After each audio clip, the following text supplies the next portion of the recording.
Hello YouTube, I'd like to welcome you back to the homestead and have something a little bit different going on here today. I was tagged by MD Prepper, and the question he had to ask was, what was the knife that got you all started in your interest in collecting knives?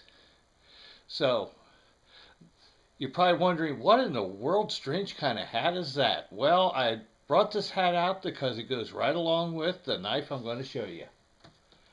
My first knife as a kid, I got when I was 7 years old. That was about 50 years ago. Was a Swiss Army knife. And the hat I happen to have on is an original Swiss Army issue hat. This is what their troops wore when they were not wearing battle helmets. But let's get into the knife and I'll give you a little bit of history behind it. Okay, we're going to use the top of my hat as the review platform, but before I do that, I'll give you just a quicker look at it. It has the Swiss shields and the name of the company in Brünn, Switzerland. So we're going to review a Swiss Army knife on top of a Swiss Army hat.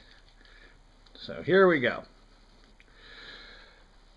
Like I said, I got this knife from my grandfather on my 7th birthday. And when I got it, it was not a new knife. As it was told to me, he had taken this knife into trade at a gun show several years before that. And it was brought back from Europe in 1947 by a returning soldier that was stationed in Germany after the war. And I'm not sure where he had picked it up from, but my grandfather just didn't care much for red plastic handles, so that's why I ended up with my first knife. And I'm very thankful I did. I caught a lot of flack from the other kids for this knife because I grew up in an age when everybody wanted to carry a case or a buck, or maybe if you could really save up some money, you could actually carry a hen and rooster or a kissing crane. So I grew up in an age before lockbacks and one-handed opening knives. So, but I'm very thankful I got this knife, and I'm very thankful I was able to hang on to it all these years. But show it to you, it's a lot different than the Swiss Army knives that you see out there today. First off, you got that shield.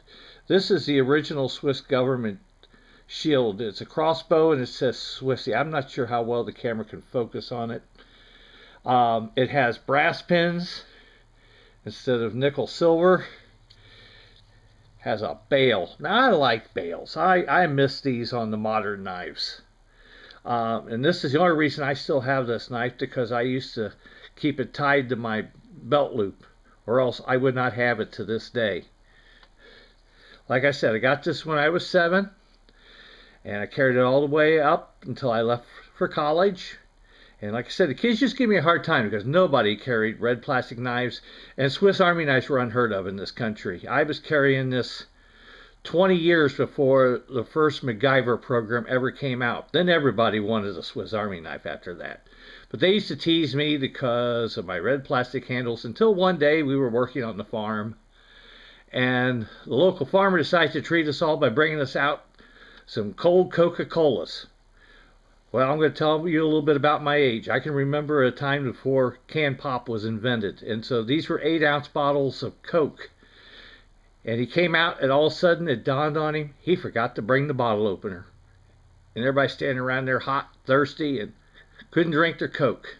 All of a sudden I said, don't worry, I got a bottle opener. It's on my knife. Of course, in Europe, they call it a cap lifter. And it comes with a screwdriver.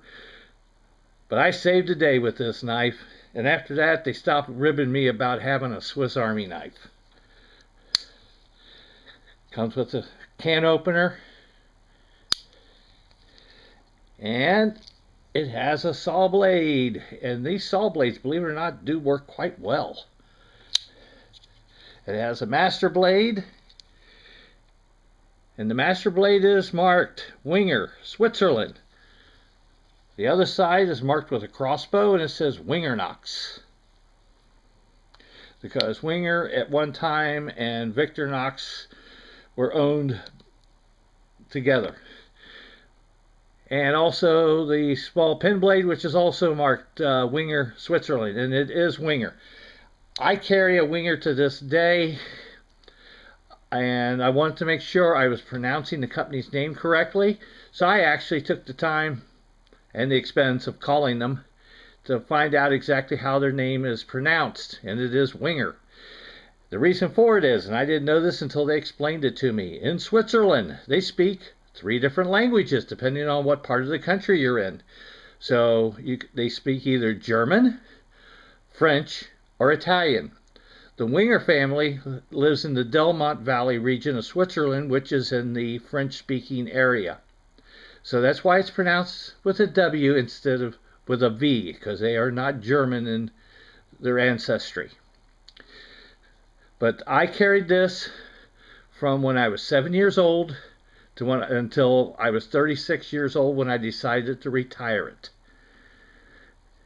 This knife is now close to 70 years old, because like I said, it came to me used from World War II era.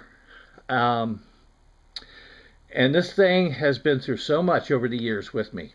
Oh yes, it has an awl. Forgot about that. And of course, what would a Swiss Army knife be without its corkscrew? But I carried this all those years. I was a missionary. It went with me to South America. Like I said, I kept it tied to my waistband. That's the reason I still have it, or else I would not have been. I found myself in the Amazon more than once. Went with me into Canada and other expeditions that I've been on. So, and it's still solid today. I could carry this right now, and I have no fear of it failing, and it would still take care of me, just like it did in the jungles of South America years and years ago. So there's a testimony to how well a knife company can make a product. Well, you're looking at a Winger Swiss Army, and I'm not putting down Victorinox. I've owned Victorinox as well. It's just this was my first knife and it was given to me, so that's why I'm kind of partial to Winger. But Victorinox is good too. You will not go wrong with a Victorinox product either. So there it is, a 70-year-old Swiss Army knife. Okay, well, you had a chance to take a look at my first knife, a Winger Swiss Army knife. So I guess now I need to tag 2 people. Well, I'm going to reach out and tag Kansas Hillbilly Prepper and the Lighthouse Ladies channel. And I'll put both links to their channels in the notes below. So I want to thank you for stopping by the homestead. Please subscribe, and as always, God bless.